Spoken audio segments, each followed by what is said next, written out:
Halo teman-teman, hari ini kita akan mempelajari mengenai struktur dan kebahasaan teks prosedur. Pertama-tama kita akan mempelajari mengenai pengertian terlebih dahulu. Teks prosedur adalah teks yang di dalamnya terdapat langkah-langkah atau tahap-tahap yang harus ditempuh untuk mencapai suatu tujuan. Langkah-langkah atau cara yang terdapat dalam teks prosedur merupakan bagian yang menjadi ciri serta membedakan dengan teks-teks lainnya. Langkah-langkah atau tahap-tahap yang ada dalam teks prosedur tidak semuanya berkaitan dengan pembuatan suatu barang. Teks prosedur dibedakan menjadi 3. Yang pertama ada teks prosedur bertema kebiasaan hidup. Biasanya tema ini akan menjelaskan kita mengenai kebiasaan-kebiasaan hidup yang baik. Misalnya, kiat hidup sehat, kiat belajar menyenangkan, dan kiat sukses bertetangga. Yang kedua ada teks prosedur bertema aktivitas tertentu. Biasanya tema ini menjelaskan mengenai aktivitas-aktivitas yang sering terjadi di dalam suatu kehidupan. Misalnya, cara membuat bolu kukus, cara menanam jagung hibrida, dan cara memelihara kucing. Dan yang terakhir ada teks prosedur bertema penggunaan alat. Biasanya tema ini menjelaskan seseorang untuk menggunakan atau untuk mengaktifkan alat yang nantinya akan kita gunakan. Misalnya, cara menggunakan laptop, cara menghidupkan motor bekas, dan cara menggunakan pisau cukur. Setelah kita membahas tema-tema yang ada di dalam teks prosedur, kini saatnya kita akan membahas mengenai struktur dan kaidah kebahasaan teks prosedur. Struktur teks prosedur terdiri dari 4 bagian. Yang pertama ada judul, yang kedua ada tujuan, yang ketiga ada langkah-langkah, dan yang keempat ada penegasan ulang. Yang pertama judul. Dalam judul biasanya menyebutkan objek yang akan dibahas secara singkat dan jelas. Contoh judul yaitu seperti kiat menghilangkan rasa malas, kiat menghilangkan jerawat pada wajah, ataupun kiat belajar dengan baik. Yang kedua yaitu tujuan.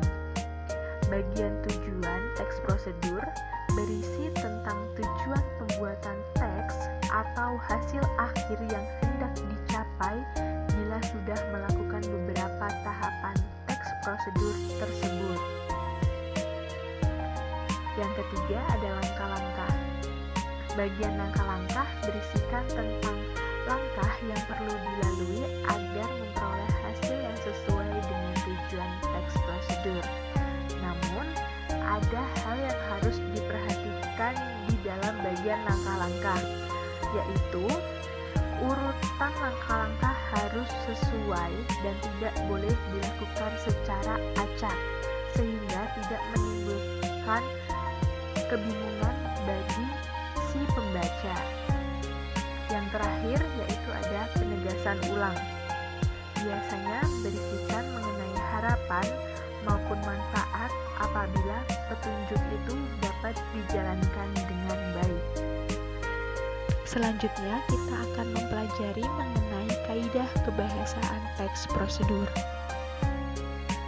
Kaidah kebahasaan teks prosedur terdiri dari 4 kaidah kebahasaan.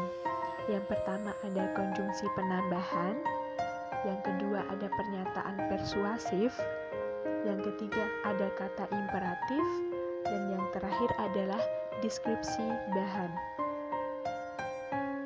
Yang pertama adalah konjungsi penambahan. Konjungsi penambahan adalah sebuah konjungsi bermakna tambahan yang diberikan untuk menggabungkan kalimat sederhana menjadi kalimat yang lebih kompleks. Contoh kata penghubungnya yaitu adalah kata selain itu, pun, kemudian, selanjutnya, oleh karena itu, lalu, setelah itu, dan lain sebagainya. Yang kedua adalah pernyataan persuasif. Kalimat persuasif merupakan kalimat ajakan kepada seseorang ataupun banyak orang. Tetapi tidak hanya berisi ajakan, Namun, kalimat persuasif juga berisi tentang suatu permintaan atau imbauan kepada orang lain. Contoh kalimat pernyataan persuasif adalah penggunaan bahasa yang baik juga menjadi keharusan. Kalimat tersebut bermakna ajakan kepada seseorang untuk menggunakan bahasa yang baik. Selanjutnya adalah kata imperatif. Pada teks prosedur juga banyak ditemukan adanya kalimat imperatif ataupun kalimat perintah dan larangan.